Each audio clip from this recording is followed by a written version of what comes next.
Shalom and welcome to another episode in our series called Faith Journeys with God in the Land. Today we're at a unique place here in Jerusalem. This is the gate that leads down to the grave of Oskar Schindler.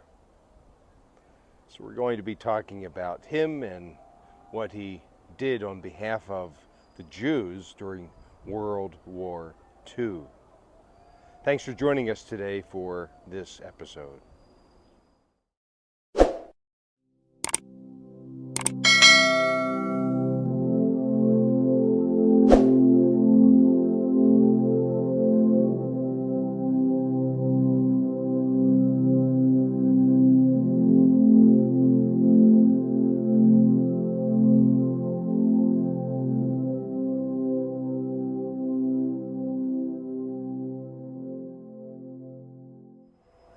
The atrocity of the Holocaust should really turn our stomachs. And even more than that, cause us to wonder how there could be so much evil in this world. We're here in Jerusalem at a Catholic cemetery located on what is identified today as Mount Zion. Behind me is the traditional upper room where Jesus shared his Passover meal with his disciples. And also nearby that is the traditional tomb of David. But here down on the slopes is this Catholic cemetery where Oskar Schindler is buried. Perhaps you know of the movie Schindler's List. It's a very difficult movie to watch, although I think it's critically important to understand all that he did to save 1,200 Jews. We're going to make our way down to the lower level. In fact, you know what? Before we do that, let me show you where his grave is. It's just right behind me and sort of in the middle of the screen there. Commonly what a Jew would do as they visit the grave site of a loved one, they would place a stone on top of the grave. Everyone can pick up a stone. Israelis and Jews don't use flowers, but they put a stone as a marker that they've been there and they've honored the person by their presence. So this particular grave of Oskar Schindler is right here in front of us. Let me take you to that grave. This is again a Catholic cemetery where he was buried. At the end of the movie of Schindler's List, if you recall, it's black and white, but at the very end it becomes color. And there is his grave. And as the movie ends, Liam Neeson, the main actor playing Oskar Schindler, is the one who reaches out and places a stone on this grave. There it is. Trying to get the best angle with the bright sun today.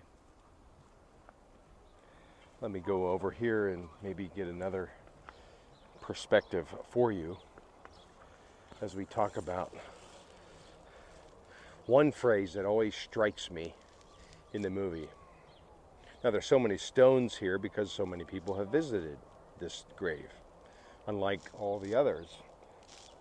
I'm looking around and hardly any stones on top other than this one.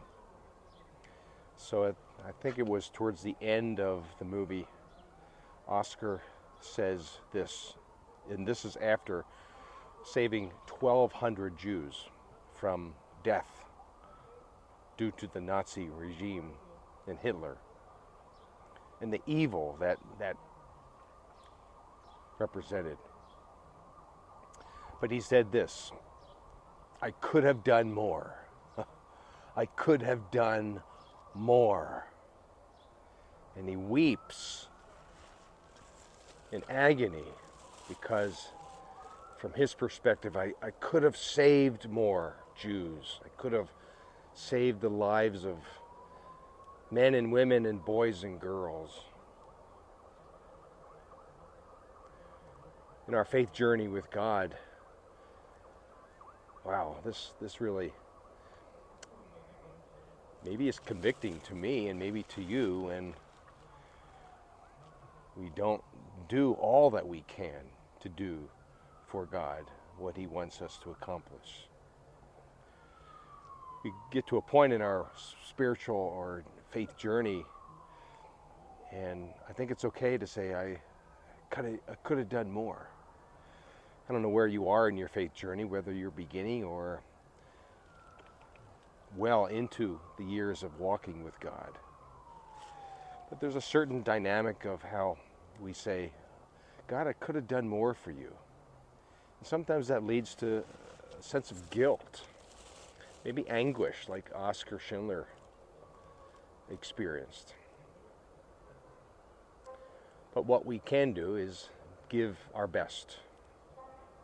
Give our best to God, serving him the best we can with our gifts and talents. We're all not gifted the same. We're gifted differently. So someone that we know may accomplish something else that we can't do, but yet we can do something that they can't do. That's the beauty of the kingdom of God and his church. We all are gifted and really inspired to do something that matches our giftedness, our personality, even the opportunities where God places us in life. But when we talk about Oskar Schindler, I could have done more. That strikes to our heart, does it not? As we consider all that we can do and accomplish for God. So don't ever minimize what you can do for God. And don't ever think that, I'm not doing what this guy is doing or someone else is doing around me. All that you are expected to do is to give your very best to God so that he can use you for the purpose that he has for you specifically. So here in the Catholic cemetery of Oskar Schindler, where he is buried, his grave marked by really hundreds of stones. People have come here to honor what he has done. And as he said this, I could have done more. We offer ourselves and say, God, I want to do the best I can for you. Use me in my faith journey with you. So be encouraged here by the gravesite of Oskar Schindler with these words, and until next time, shalom.